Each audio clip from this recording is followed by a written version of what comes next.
नमस्कार मंडळी. आत्ता आपण ओंकार बरोबर गप्पा मारतोय चारधाम यात्रेच्या त्याच्या प्रवासाबद्दल.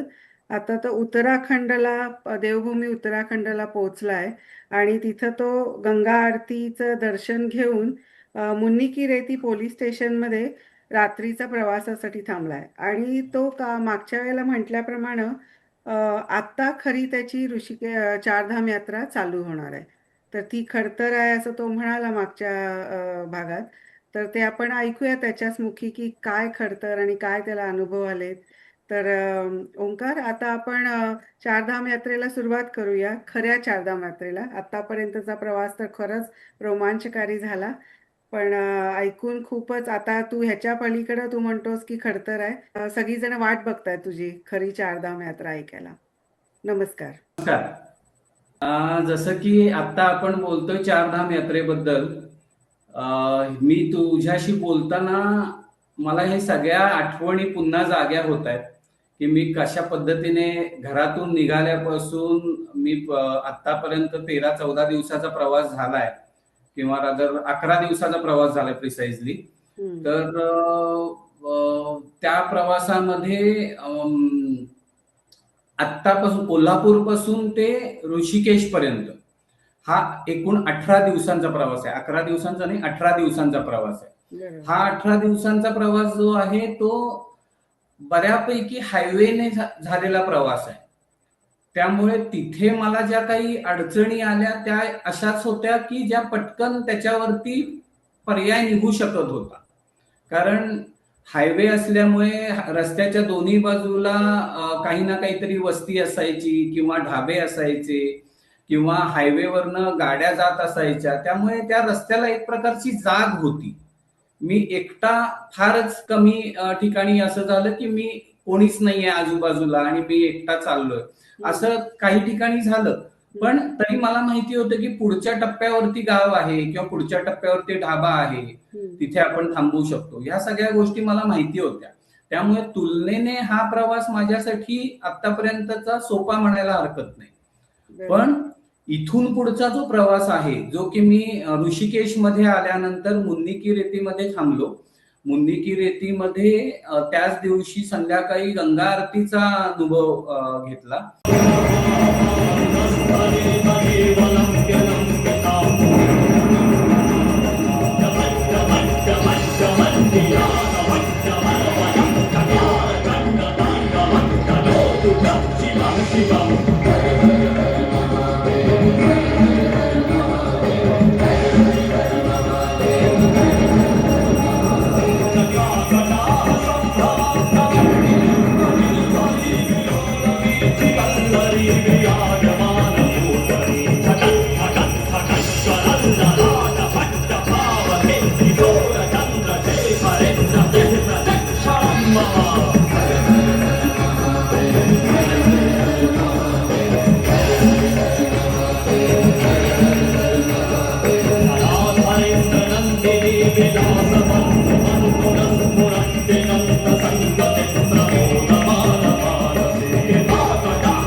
गंगा आरती अतिशय छान पद्धतीने तिथे पार पडली.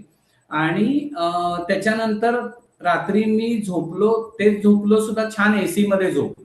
बर त्यामुळे दुसऱ्या दिवशी सकाळी उठल्यावर ताजातवाना होतो, की आता जो थकवा होता तो बऱ्यापैकी थकवा शमला होता. हम्म, पण खरं आव्हान होतं ते म्हणजे इथून पुढचा प्रवास. बरोबर. कारण इथून पुढचा प्रवास हा सगळ्यात चढ असणारा प्रवास आहे, पहाडामधला प्रवास आहे. बरोबर. त्यामुळे पहाडामध्ये चढ असणार, उतार फार कमी वेळेला अनुभवायला मिळेल. म्हणजे चढ असेल तसे उतारही असतील, पण तुलनेने उतार कमी आणि चढ जास्त, कारण मला वरच्या अल्टिट्यूडला जायचं आहे, बरोबर.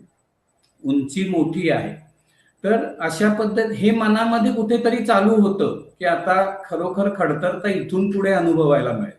मला आता तेच विचारायचं आहे, की आता तू म्हणतोस खडतर प्रवास चालू होणार, तर त्याच्या आधी तुझं सायकलिंगचं इन्स्पेक्शन वगैरे काय तू केलंस का before you start the Chardham? Cycle general checkup माझं ग्वाल्हेरमध्येच झालं होतं. झालं. आणि ग्वाल्हेर पासून पुढे साधारणपणे हा 5 दिवसच झाले होते मी ऋषिकेशला आल्यावर.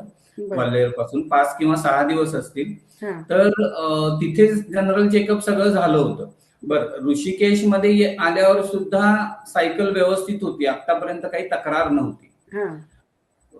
त्यामुळे सकाळी फक्त जेव्हा म्हणजे हा रोजचा दिनक्रम असायचा, की जेव्हा सकाळी मी सामानाची बांधाबांध करायचो सायकलवरती, हा. तेव्हा सायकल व्यवस्थित आहे का, चाकांमध्ये व्यवस्थित हवा आहे का, बरोबर. का ब्रेक त्याचे व्यवस्थित आहेत का, चेन व्यवस्थित फिरते ना, ह्या बेसिक गोष्टी बघितल्या जायच्या. हा. हा.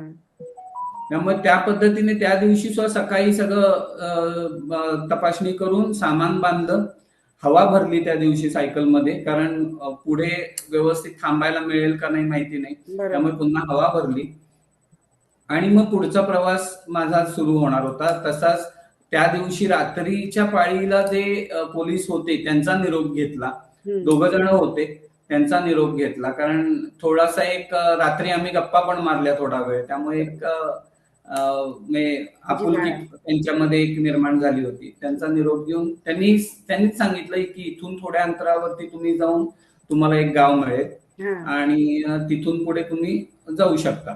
तर हम्म. साधारणपणे पहाड आणि चढ असल्यामुळे असं ठरवलं होतं की 40, 50, 60 किलोमीटरचा प्रवास आपण करू शकतो जास्तीत जास्त. बर. याच्यापेक्षा जास्त प्रवास होणार नाही. बरोबर. तर त्या पद्धतीने जायचं ठरवलं होतं. हा पण तर हायवेच का काय आतलाच रस्ता चालू झाला आपला आता? काय ते हा हायवे नाही ना आता? हायवे नाही, हे सगळे पहाडामधले रस्ते आहेत. म्हणजे हा. बेसिकली ते हायवे आहेत, हा. पण म्हणजे स्टेट हायवे आहेत, पण पहाडामध्ये जसं आतापर्यंत जे मुंबई आग्रा हायवे मी हा. अनुभवला, की सरळ पूर्ण रस्ता. सपाट, हा. जिथे बरोबर. चढ उतार क्वचितच मिळायचे बरोबर. आणि रुंद हायवे, त्यामुळे एका बाजूने मी शांतपणे जाऊ शकत होतो. हा. तसं इथे होणार नव्हतं. बरोबर, पण तरी एक ट्रक्स तर वगैरे पण होते इकडे पण जाताना. हो, हो. हम्म. एक तर या हायवेमध्ये किंवा ह्या पहाडामधल्या रस्त्यामध्ये वळणांचा रस्ता भरपूर होता. बर. जसा चढ जास्त होते तशी वळणं जास्त होती. हा. हा. त्यामुळे जास्त वेग घेता येणार नव्हता. बरोबर. शिवाय मी जास्त पहाडाच्या म्हणजे डोंगराच्या बाजूला पण जाऊ शकत नव्हतो जास्त, कारण तिथे लँडस्लायडिंग एवढ्या मोठ्या प्रमाणावरती होतं हम्म. की कधी एखादा डोंगराचा छोटासा भाग खाली येईल, मातीचा ढिगारा खाली येईल, हे हो ना. सांगता येत नाही. बरोबर. आणि नुकतंच पाऊस झालेला असल्यामुळे जेव्हा मी पोचलो त्याच्या आधी 8 दिवस बऱ्यापैकी पाऊस तिथे झाला होता हा. आणि लँडस्लाईड पण झालेले होते. लँडस्लाईडचे प्रकार बरेच झाले होते तिथे. एक तर या हायवेमध्ये किंवा ह्या पहाडामधल्या रस्त्यामध्ये वळणांचा रस्ता भरपूर होता. बर. जसा चढ जास्त होते तशी वळणं जास्त होती. हा. हा. त्यामुळे जास्त वेग घेता येणार नव्हता. बरोबर. शिवाय मी जास्त पहाडाच्या म्हणजे डोंगराच्या बाजूला पण जाऊ शकत नव्हतो जास्त, कारण तिथे लँडस्लायडिंग एवढ्या मोठ्या प्रमाणावरती होतं हम्म. की कधी एखादा डोंगराचा छोटासा भाग खाली येईल, मातीचा ढिगारा खाली येईल, हे हो ना. सांगता येत नाही. बरोबर. आणि नुकतंच पाऊस झालेला असल्यामुळे जेव्हा मी पोचलो त्याच्या आधी 8 दिवस बऱ्यापैकी पाऊस तिथे झाला होता हा. आणि लँडस्लाईड पण झालेले होते. लँडस्लाईडचे प्रकार बरेच झाले होते तिथे. जास्त पहाडाच्या बाजूला मी जाऊ शकत नव्हतो. बरोबर रस्त्याच्या मधोमध सायकल चालवणं होतं. बरोबर त्याच पद्धतीने दुसरं हेही आव्हान होतं की समोरून येणारी गाडी उतारावरनं येणार आहे, हो हो त्यामुळे ती गडबडीने येईल हा, आणि मी सावकाश चाललोय, त्यामुळे मला पुढेही लक्ष ठेवणं होतं एकसारखं. तर हे सगळे मनात विचार चालू होते. तरी मी सकाळी 6:15 6:30च्या दरम्यान मी निघालो हम्म, आणि प्रवास चालू झाला. म्हणजे ऋषिकेश पासून अगदीच 1 किलोमीटर अंतर चालू झालं आणि डोंगर चालू होतो. ओके तर सकाळी तेव्हा 6:15ची वेळ होती, त्यामुळे मी प्रवास चालू केला होता. हा, बरेचसे शहरातले लोक जे सकाळी फिरायला जातात, ते फिरायला वरती त्या पहाडामध्ये जाताना मला दिसत होते. हा, काही जण लवकर जाऊन परत येत होते. हा, तर ह्या गोष्टी दिसायला सुरू झाल्या. एका टप्प्यावर, विशिष्ट टप्प्यावर आल्यानंतर अख्खं ऋषिकेश गाव खाली दिसतं. वा गंगा नदी वाहते आणि त्याच्या बाजूला गाव वसलंय आणि तो असा एक छानपैकी असं वळण आहे आणि त्या वळणाच्या टप्प्यावर, जसं आपण घाटात कसं एका वळणाच्या टप्प्यावर थांबून सगळा खालनं परिसर बघतो, हा तसं ते एक सुंदर चित्र दिसत होतं. बारीक पाऊस रात्री झाला होता. हा तर छान, म्हणजे मला आत्तापर्यंत म्हणजे प्रवास चालू झाला सकाळी, साधारणपणे एक अर्ध्या तासाचा प्रवास झाला. अर्ध्या तासानंतर मी वरती आलो आणि छान वाटत होतं. जरी चढ असला तरी छान वाटत होतं. पण ही सकाळची वेळ होती. बरोबर जसं ऊन वाढेल तसे बऱ्याचशा गोष्टी बदलणार होत्या. खरंय पावसाळी वातावरण तर होतच, म्हणजे पाऊस पडत नव्हता पण ढग होते. बरोबर डोंगरातनं बऱ्याच ठिकाणाहून पाणी झिरपत होतं, त्यामुळे रस्त्यावरही पाणी वाहत होतं. हा तर अशा सगळ्या गोष्टी चालू होत्या. तर हम्म, याच्यातून मी प्रवास चालू केला आणि साधारणपणे एक तासभराचा प्रवास झाला आणि मी नरेंद्रनगर ह्याच्या जवळ पोहोचलो. नरेंद्रनगर हे एक ठिकाण आहे हा आणि त्याच्या जवळ मी पोहोचलो. तिथे त्याच्या आधी एक पोलीस चौकी आहे, बर की एक रस्ता त्या पोलीस चौकी अशा ठिकाणी आहे, तिथून एक रस्ता नरेंद्रनगर गावात जाऊन पुन्हा हायवेला मिळतो आणि एक रस्ता उजव्या बाजूने हायवेच्या पद्धतीने जातो. ओके असा एक रस्ता आहे. मग पोलिसांनी मला सांगितलं तुम्ही गावातनं जा. बर त्या पद्धतीने मी गावातून जायचा प्रयत्न केला. हा गावात आलो, पण त्या ठिकाणी म्हणजे पोलिसांचीच मला चेतावणी होती किंवा हे होतं की तुम्ही जाऊच नका, बर पाऊस झाला कारण लँडस्लाईड भरपूर झालेत. हा पुढे काही ठिकाणी रस्ता बंद आहे. बर तर तिथून सायकल नेणं शक्य नाहीये. रादर कुठलीच गाडी आता जात नाहीये.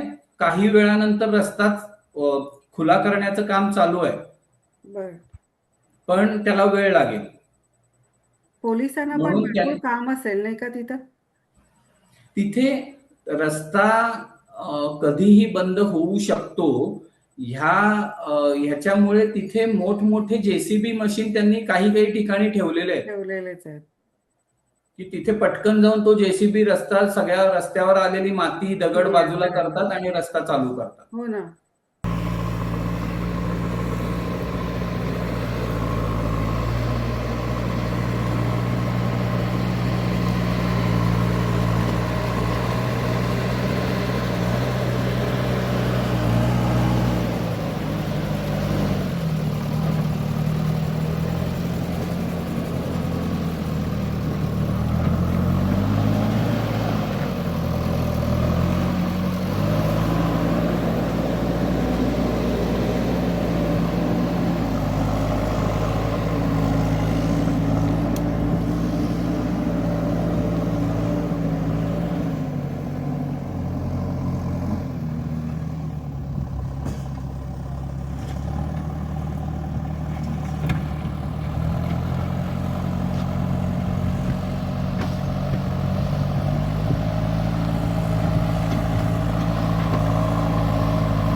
आणि हे रात्री अपरात्री कधीही होऊ शकतं ना, म्हणजे असं नाही की हा, दिवसाच घडेल असं. नाही नाही नाही. बरं. त्यामुळे ह्या गोष्टी तुम्ही त्या प्रवासामध्ये जात असताना ह्या गोष्टी मनामध्ये ठेवूनच जायच्या. कधीही माती दगड खाली येऊ शकतो. बरं. त्यामुळे गाडी चालवताना सुद्धा तुम्हाला फार काळजी घ्यावी लागते. हो ना. हो. तर हे हे सायकल सगळं, आहे म्हणून नाही, गाडीचं पण हेच प्रॉब्लेम हा असतो. हा, हं. कारण माती किंवा एखादा दगड जेव्हा अगदी छोटा दगड जरी उतारावरनं जेव्हा तो येतो, स्पीडमध्ये. तेव्हा त्याचा वेग भरपूर असतो. आणि बरोबर. तो जर आपल्याला लागला हां. तर आपल्याला थांबे आपण ऍक्सिडेंट होईल किंवा अन्य काही गोष्टी होऊ शकतात. खरं आहे, खरं आहे. त्यामुळे मग गाडीलाही तेवढीच भीती आहे. हे सगळं पिक्चरमध्ये किंवा ह्याच्यातच बघतो. हे तू खरं खरं अनुभव घेतलं होतास. हो. त्यामुळं खरंच असं डोळ्यासमोर येतंय ते सगळं वातावरण, की बारीक पाऊस पडून गेलाय, डोंगर माती वाहत येते रस्त्यावर, पोलीस सांगतायत की तुम्ही जाऊ नका, आणि हे सगळं डोळ्यासमोर येतंय सगळं. पण तरी तू जायचा विचार केलास. हा निर्धार पक्का होता की आपण जायचंय. जिथे आपल्याला जमणार नाही तिथे थांबू, वाट वाट बघू, हे हं. मनामध्ये होतं. बरोबर. पण जेव्हा पोलिसांनी सांगितलं आणि आतापर्यंत तासभराचा प्रवास झाल्यानंतरची परिस्थिती मी जी अनुभवली, हां. त्याच्यामध्ये द्विधा मनस्थिती होत होती की काय बरं. करूया, आपण पुढे जाऊया का थांबूया. हां. पण पुढे जाणं क्रमप्राप्त होतं. म्हणून मी नरेंद्रनगर मधून पुढे गावातून जायचा प्रयत्न केला, नाही जायचा बरं. विचार केला. हं. तास दीड तासाचा प्रवास झाला होता. हां. सकाळी साधारणपणे 8:30 वाजले होते बरोबर. आणि 8:30ला मी नरेंद्रनगरमध्ये पोहोचलो. हां. भूक भूक लागली होती म्हणून तिथेच एका हॉटेलमध्ये त्यांना सांगितलं की मी असा असा प्रवास करतोय आणि मला म्हणजे काही खाण्यासाठी हवंय. हं. त्यांनी मला तिथे म्हणजे त्यांना लक्षात आलं, कारण ते ठिकाण असं आहे की मागे ऋषिकेश गाव हां. साधारणपणे 13-14 किलोमीटर वरती, हं. आणि पुढे जे चंबा नावाचं गाव आहे ते बरंच पुढे आहे. हो. आधीमध्ये काही नाहीये. बरं, लँडस्लाईड त्याच्या पुढे लँडस्लाईड झालं हे त्यांना माहिती होतं. पण वस्ती आहे तिथं? मधल्या भागात वस्ती नाही. नरेंद्रनगरमध्ये वस्ती आहे. आहे. हां. ओके. मधल्या भागात वस्ती नाही आहे. त्यामुळे त्यांनी पण पटकन मला ठीक आहे बसायला सांगितलं. हां. गरम गरम एक समोसा खायला दिला. हां. तो खाता खाता तिथे त्यांचे गुलाबजाम त्यांनी गरम काढायचं चालू होतं. ते गुलाबजाम दिले खायला. हां. हां. त्यामुळे त्यांनीही मदत केली. बरं. आणि ते खात असताना ते जे मालक आले त्यांचे, हां. जयदीप नेगी त्यांचं नाव. बरं. तर तेव्हा त्यांनी पहिल्यांदा मालक नव्हते, तिथला हॉटेलमधलाच त्यांचा कामगार होता. हां. जेव्हा मालक आले तेव्हा त्यांनी विचारपूस केलं. त्यांनी मला सांगितलं की अहो पुढे तुम्ही जाऊच शकत नाही. बरं. म्हणजे इथून पुढे 2 किलोमीटर वरती एवढा मोठा डोंगर खाली आलाय बापरे! की रस्ता दुपारपर्यंत चालू होणार नाही. अरे बापरे! हं. म्हणजे काम त्याचं चालू आहे रस्ता सुरू करण्याचं, हां. पण रस्ता दुपारपर्यंत चालूच होणार नाही. हां. हां. दुपार होईल का संध्याकाळ होईल हेही सांगता येत नाही, किती प्रमाणात तो ढिगारा आहे. बरोबर. आणि पावसाळी ढग दिसत होते, म्हणजे वर ढग दिसत होते, त्यामुळे पाऊस कधी पण येईल असं वाटत होतं. बरं. हं. तरी माझी जेव्हा हे सगळं मी ऐकल्यानंतर मी ठरवलं की नाही ठीक आहे, असेल काही, आपण जाऊ थोडं पुढे, बघू काय होतंय. हं. कारण असं काही मी एकटाच नसणार आहे, रस्त्यात गाड्या पण थांबलेल्या असतील, बरोबर. अगदीच काय वाटलं तर त्यांच्याबरोबर थांबू आपण, बरोबर. असं मी विचार केला. हां. पण त्यांनी मला अशा पद्धतीने सांगितलं की म्हणजे त्याची सिरियसनेस त्यांना जाणवत होता बरोबर. की काय पद्धतीने तिथे त्रास होऊ शकतो आणि सायकलवर जाणाऱ्या माणसाला काय पद्धतीने त्रास होईल. हो ना. तर हे मला कळत नव्हतं. मी असा म्हणजे अशा विचारामध्ये होतो की ठीक आहे, एक अर्धा तास, तासभर, 2 तास थांबायला लागेल. हं. ते 2 तासानंतर पुढे निघून जाऊ. पण त्यांनी मला आग्रह केला रादर की तुम्ही जाऊ नका, तुम्हाला बराच त्रास होईल हां. आणि मग तिथे मदत करणारं कोणी नसेल. बरोबर. आणि मग हे त्यांच्या सांगण्यावरून मला हे वाटायला लागलं की आता जर एवढं ते सांगतायत आणि जर आपण तसेच पुढे गेलो, हां. पुढे खरोखर त्रास झाला तर काय पुढे कोण हे करेल. महाराज आहेत सगळं ठीक आहे, पण एक मनात भीती आहे हो ना. हो. की काय होईल. आणि पोलिसांनी सांगितलं, हं. नेगी साहेबांनी सांगितलं की नका जाऊ. तिथे हे सगळं बोलणं चालू असताना, माझा नाश्ता चालू असताना आजूबाजूचे लोक पण येत होते. कोण सायकलवाला आलाय, बघूया काय. त्यांचंही म्हणणं होतं की नाही नाही तुम्ही जाऊच नका वगैरे अशा पद्धतीने, किंवा आज थांबा म्हणजे रस्ता इथून क्लिअर होऊ दे सगळा आणि मग जा. पण तिथे थांबायची व्यवस्था म्हणजे त्यांच्याच कोणाच्या तरी घरी किंवा असं थांबायला लागणार होतं. बरं, पूर्ण दिवस थांबून करायचं काय, हा पण एक हे प्रश्न होता. कारण पावसाळी वातावरण असल्यामुळे कुठे बाहेर जाऊ शकत नाही काही. ह्या सगळ्या गोष्टी मनात सगळा द्वंद्व चालू होतं. नाश्ता चालू होता, पण नाश्ता मी नुसता करत होतो, पण डोक्यात एवढे विचार चालू होते की काय करायचं. शेवटी मग अशी वेळ आली की नाही, आता आपण पुढे जाऊ शकत नाही किंवा नको जायला आणि आपण थांबूया. म्हणून ठरवलंस तू? हो, तिथे थांबायचं ठरवलं. मग थांबायचं असताना मी थांबणार होतो, पण मी पुढे जाणार होतो, सायकल तिथे ठेवायची होती. ओके. पण तू चालत जाणार होतास का काय? हा, मी मग पब्लिक ट्रान्सपोर्ट चालत जसं मिळेल त्या गाडीने पुढे जायचं असं एक विचार केला. कारण घरी फोन केला, घरी फोन करून ही परिस्थिती सांगितली आणि माझा निर्णयही कळवला की मी आता थांबतोय. कारण घरच्यांना काळजी होती, त्यांनाही माहिती होतं की आता इथून ऋषिकेश पहाडामधला प्रवास चालू झालाय आणि बातम्यांमध्ये ते ऐकत होते की काय झालंय वगैरे. तर त्यांना फोन करून सांगितलं की मी आता थांबतोय इथे मी सायकल ठेवतोय आणि सायकल ठेवून मी ज्या मिळेल त्या वाहनाने पुढे जातोय, असा घरी निरोप दिला. मग हे झालं की आता काय काय सामान बरोबर घ्यायचंय. आतापर्यंत सगळं सामान सायकलमध्ये असायचं. सायकलला 2 पेनियर होत्या बाजूला, ती आणि कॅरियर वरती एक सॅक होती, मेन सॅक. तर त्याच्यामध्ये सगळं सामान होतं, माझ्या पाठीवर काहीच नव्हतं. तर आता सगळं सामान पाठीवर घ्यायचंय. नेगीन साहेबांनी सांगितलं तुम्हाला सायकलची काळजी नको, तुम्ही माझ्या गोडाऊनला सायकल लावा. त्यामुळे सायकल ठेवण्याची व्यवस्था झाली.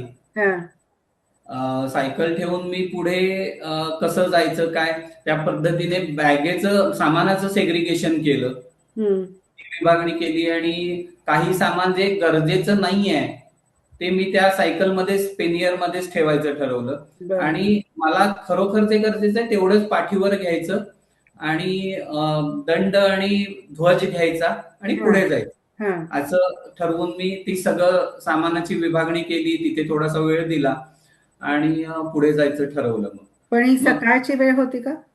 हा, सकाळी साधारणपणे मी 8:30ला नरेंद्रनगरला पोहोचलो होतो. आणि हे सगळं ठरवून सामानाची विभागणी करून पुन्हा हे तयार होण्यापर्यंत माझा 1 तासभर गेला. 9:30 वाजले नाश्ता आणि हे सगळं.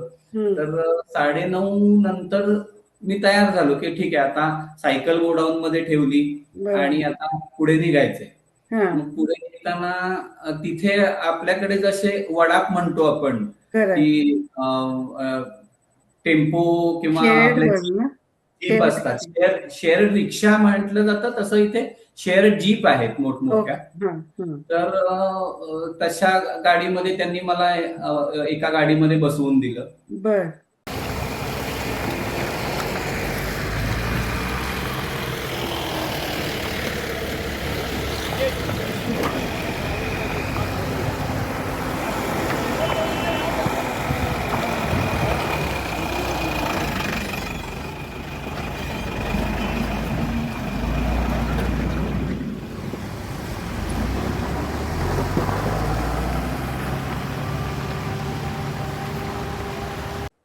की ह्याला पुढे सोडा चंबापर्यंत.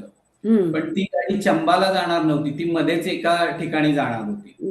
तो म्हणाला की मी मध्येच तुम्हाला सोडेन. म्हटलं ठीक आहे, तू सोड कुठे तू जाशील तिथपर्यंत. आणि तो प्रवास मग माझा पब्लिक ट्रान्सपोर्टने चालू झाला. मध्येच आईचा फोन एकदा आला हे सगळं चालू असताना की मी आता सायकल ठेवली आणि मी पुढे निघालोय. तर पुढची सगळी व्यवस्था कशी होत जाते तो एक छान म्हणजे महाराजांनी माझ्यासाठी नेमून दिलेल्या त्या सगळ्या गोष्टी आहेत आणि ती व्यवस्था कशी होत जाते. तर तिथे हे आता ठरवलं की सायकल ठेवली, सायकल ठेवून मी आता जे काही पब्लिक ट्रान्सपोर्ट, चालत किंवा जे काही वाहन साधन मिळेल त्याने पुढे जाणार. बरोबर. पण ही सगळी अनिश्चितता होती. हो. पुढे कधी केव्हा जायला मिळेल कसं काहीच माहिती नव्हतं. बरोबर. मग मी जेव्हा त्या जीपमधनं पुढे गेलो तेव्हा लक्षात आलं की प्रचंड मोठा डोंगर साधारणपणे नरेंद्रनगरच्या पुढे 2-3 किलोमीटर वरती रस्त्यावर आलाय अरे आणि बापरे. पूर्ण रस्ता बंद आहे. सगळ्या वाहनांची रांग लागलेली आहे दोन्ही बाजूला आणि ते काम चालू आहे. मग त्या ह्याच्यात त्यांनी सांगितलं तुम्हाला वेळ लागेल म्हणून आमचा तासभर तिथे थांबण्यात गेला. बर. तासाभरामध्ये हे काम त्यांचं रस्ता साफ करण्याचं किंवा रस्ता सुरू करण्याचं काम चालू होतं. हे सगळं आणि पोलिसांचीच कामं का साफ करायचं? हा पोलीस असतात, आर्मी असते, आर्मी. आर्मी पण असते तिथे. तर हे आणि तिथे मला खरं अनुभवायला मिळालं की मी सायकल ठेवली हा निर्णय योग्य झाला. बर. कारण आम्ही जेव्हा थांबलेलो होतो तिथे तेव्हा परत पाऊस आला. मग असं आहे पाऊस जर आला असता मी सायकलवरनं गेलो असतो आणि पाऊस आला असता तर सायकल लावले ठीक आहे पण सायकल मला कुठे स्टँडवर सायकल लागत नव्हती कारण सामान भरपूर होतं. त्यामुळे ती मला कुठेतरी टेकून ठेवायला लागणार होती. बरोबर. मग टेकून ठेवायला तिथे काही जागा नव्हती. जसं एखादं झाड आहे किंवा भिंत आहे तिथे आपण सायकल टेकवून ठेवू शकतो तशी जागा तिथे कुठेही नव्हती. आणि पाऊस आला असता तर मी ते सामान भिजत ठेवून मी स्वतः भिजून पुढचा प्रवास करणं फार कठीण होतं. त्यामुळे सायकल ठेवली, ती बुद्धी मला महाराजांनी दिली आणि त्या पद्धतीने ते झालं. ते बरं झालं अशा एका अर्थी मला तेव्हा वाटलं की आपण सायकल ठेवली ते बरं झालं. थोड्या वेळाने रस्ता सुरू झाला. त्यांनी मला चंबा नावाच्या गावाच्या आधी एके ठिकाणी सोडलं. तिथून पुढे मी थोडस चालत चंबापर्यंत गेलो. आणि सामान सगळं पाठीवर. पण ह्या सगळ्या प्रवासामध्ये साधारणपणे चंबा तिथून म्हणजे मी जिथे सायकल ठेवली नरेंद्रनगर तिथून चंबा 60 किलोमीटर होतं. तर ह्या प्रवासामध्ये 3 ते 4 ठिकाणी लँडस्लाईड झालेले होते. बापरे बाप. या 60 किलोमीटर मध्ये. आणि सगळा वळणावळणाचा रस्ता चढ त्याच्यानंतर काही ठिकाणी उतार लागला होता पण अवघड रस्ता होता तो सगळा. म्हणजे डोंगरावरती मग काय असे ट्रक वगैरे रात्री रात्री थांबलेलेच असतात? हा जोपर्यंत रस्ता साफ होत नाही तोपर्यंत दोन्ही बाजूला रांग लागलेलीच असते. आणि लाईट पण नसतात ना रस्त्यावरती? रस्त्यावरती लाईट वगैरे काही नाही हायवे आहे ना हायवे. त्यामुळे रस्त्यावरती लाईटचा काही प्रश्नच नाही. म्हणजे मग रात्रभर अंधारातच तसं? हा जर रात्री थांबावं लागलं तर तुम्हाला रात्री आहे त्या परिस्थितीत थांबायला पाहिजे. बरोबर. पण तिथे असं आहे की जर रात्री लँडस्लाईड झालेले असतील संध्याकाळी वगैरे तर रात्री गाड्या एका ठराविक सीमेच्या पुढे सोडतच नाही. कारण जरी एका ठिकाणी लँडस्लाईड झालंय आणि जर आपण गाड्यांची रांग लागली मागे त्या रांगेवरती सुद्धा लँडस्लाईड होऊ शकतो थांबलेला असताना. त्यामुळे ठराविक सीमेच्या पुढे ठराविक टप्प्यात गाड्या सोडतच नाहीत. मग सकाळी जेव्हा उजाडतं तेव्हा जेव्हा रस्ता साफ करायला माणसं होतात गाड्या जेसीबीचं काम चालू होतं त्यानंतर मग गाड्या पुढे सोडतात. हे सगळं अनुभवत मी चंबाला दुपारी साधारणपणे 1 वाजता वगैरे पोहोचलो. तिथून मला त्यांच्या म्हणजे आपल्याकडे जसं महाराष्ट्रामध्ये स्टेट ट्रान्सपोर्ट जे आहे म्हणजे एसटी आपण ज्याला म्हणतो तसं तिथे लोकल म्हणजे प्रायव्हेट गाड्या सरकारला भाडे तत्वावर दिल्यासारख्या आहेत. ओके. तर तिथे म्हणजे आपल्याकडे एसटीचा रंग कसा लाल परी वगैरे ठरलेला आहे तिथे तसं नाहीये. तिथे वेगवेगळ्या गाड्या छोट्या मोठ्या ज्या सरकारसाठी ते भाडे तत्वावर देतात आणि ते चालतं सगळं. म्हणजे स्टेट गव्हर्नमेंटचं काही आयडेंटिटी नाही त्या बस आहे. जेव्हा मला तिकीट दिलं जातं त्याच्यावरती उत्तराखंड स्टेटचं नाव येतं. त्या प्रायव्हेट आहेत आणि त्या भाडे तत्वावर घेतल्या गेल्या. बर.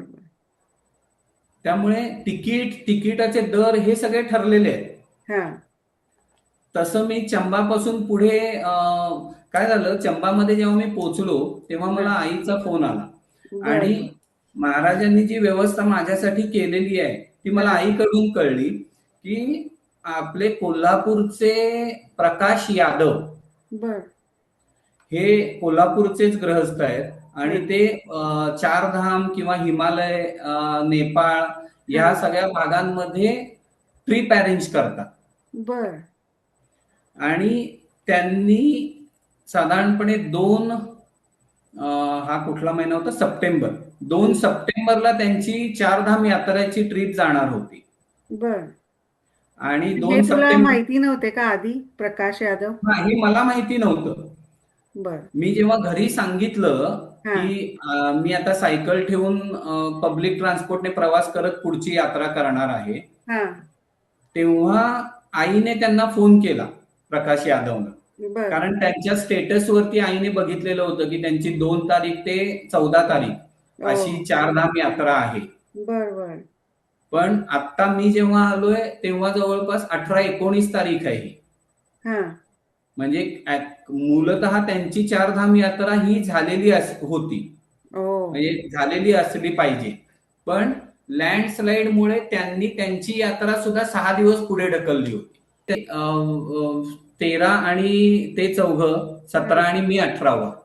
आणि हे सगळे कोल्हापुरात आले होते का हे वेगवेगळे? सगळेजण 13 जण कोल्हापूरचे होते. बघ, म्हणजे सगळे तुला एवढे लोक भेटणार होते तिथे. सगळ्या महिला होत्या त्या, चारधाम यात्रेसाठी आल्या होत्या. वेगवेगळ्या वयातल्या होत्या. अगदी म्हणजे 22-23 वर्षाची एक मुलगी पासून हा. 70 वर्षाच्या आजींपर्यंत या सगळ्या फॅमिली किंवा ओळखीच्या एकमेकींच्या मैत्रिणी असा सगळा तो ग्रुप होता. हा. हा.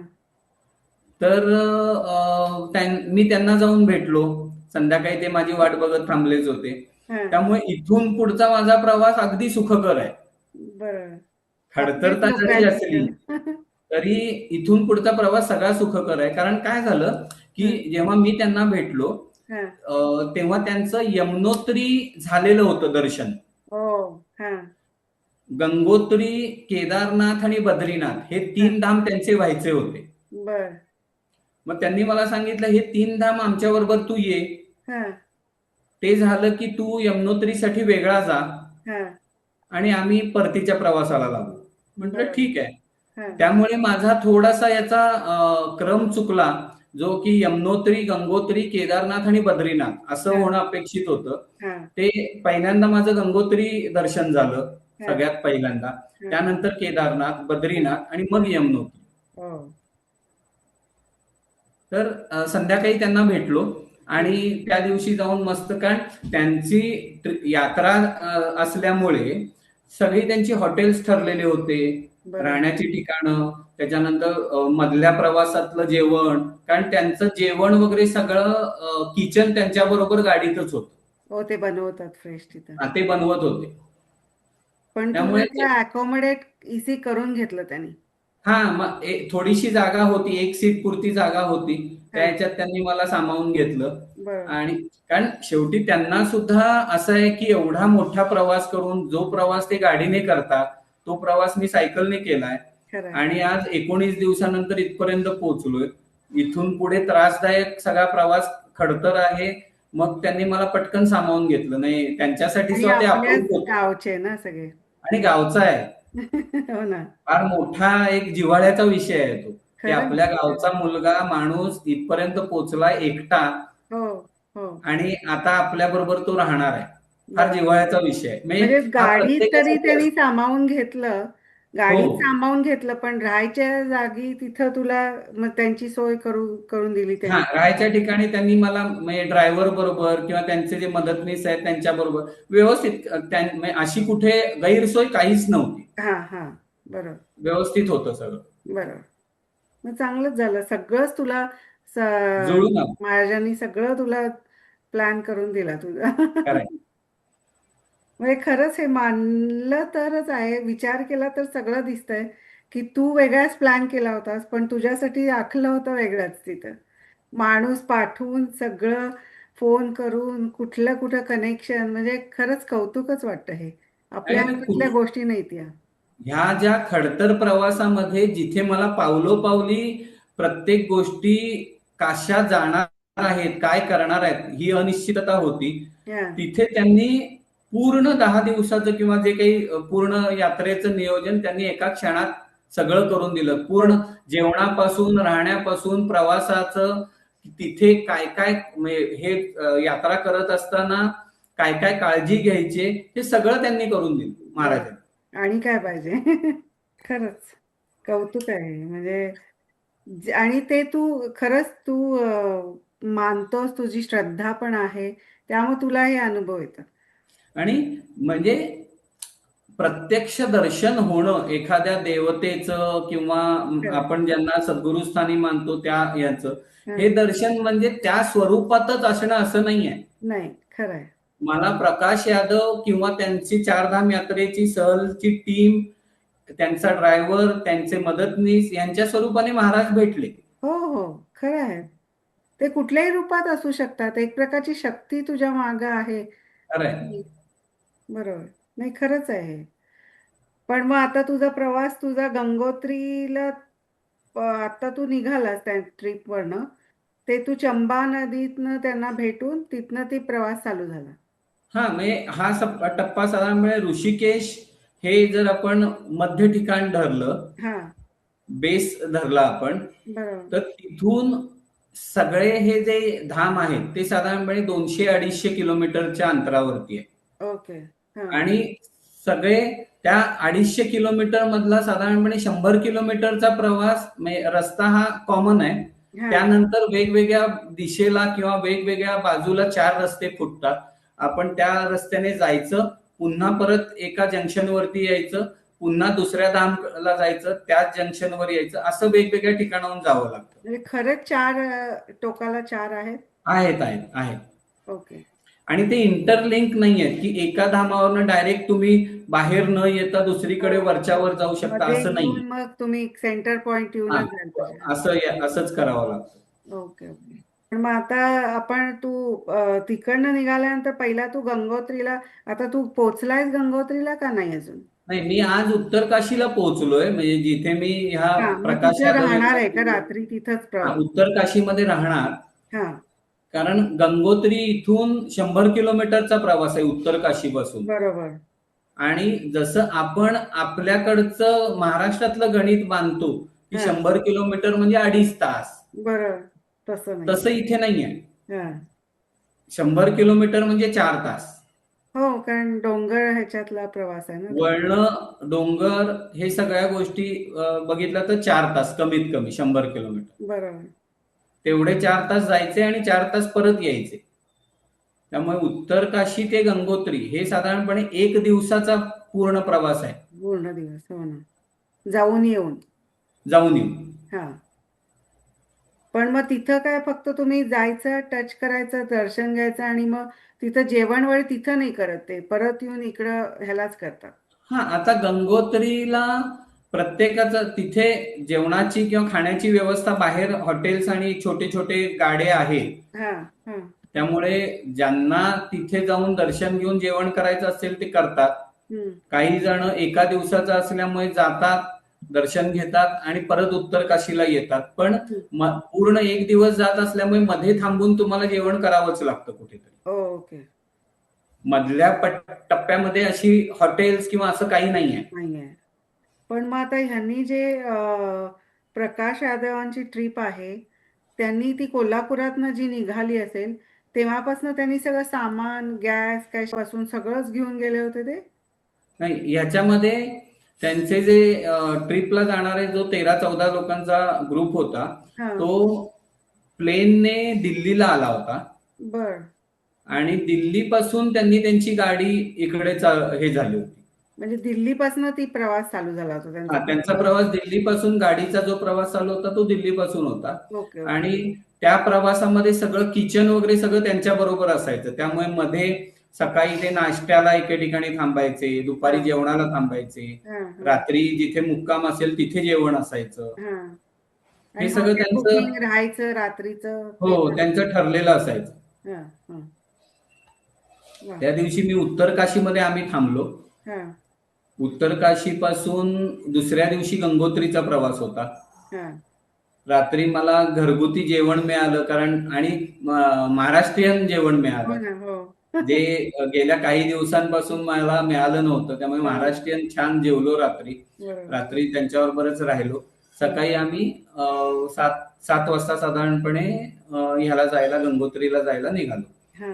मग इथं पण आता कसं आहे, सगळ्यांना तुझं मोटो काय किंवा काय सगळं तुझं चर्चा हो. झालीच असेल नाही का? हा. नाही, ते सगळेजण माझी माहिती घेत होते. आतापर्यंतचा प्रवास कसा झाला, हा, हा. काय का तुम्ही जायचं ठरवलं वगैरे, ह्या सगळ्या गोष्टी त्या बोलणं होतच होतं प्रवासामध्ये, किंवा जिथे आम्ही रात्री थांबू तिथे हे सगळं चालू असायचं. आता आहेत का अजूनही कनेक्शन काय कोणाच्या हो, बरोबर? हो. हा. भेटतात अजून मधून. हो. कारण सगळे कोल्हापूर शहरातलेच राहणारे आहेत. हा. त्यामुळे कुठे ना कुठेतरी त्यानंतर मी आल्यानंतर डीमार्टला किंवा इथे शिवाजी पार्कात गेलो होतो तिथे असे सगळे भेटले होते. भेटतात. हा. हा. बरोबर. त्यांना पण कौतुकच वाटलं असेल आपला कोल्हापूरचा मुलगा आ- इथपर्यंत पोहोचला. खरंय. पण मग आता आपण आज आता इथं थांबतोय का गंगोत्रीला का काय? हा, आज आपण इथे थांबू. हा. पुढच्या याच्यामध्ये आपण गंगोत्री पासून पुढचा प्रवास करूया. करूया. चालेल. मग आज आपण आता ओंकार बरोबर राहूया आणि मग उत्तर पुढचा काशीला.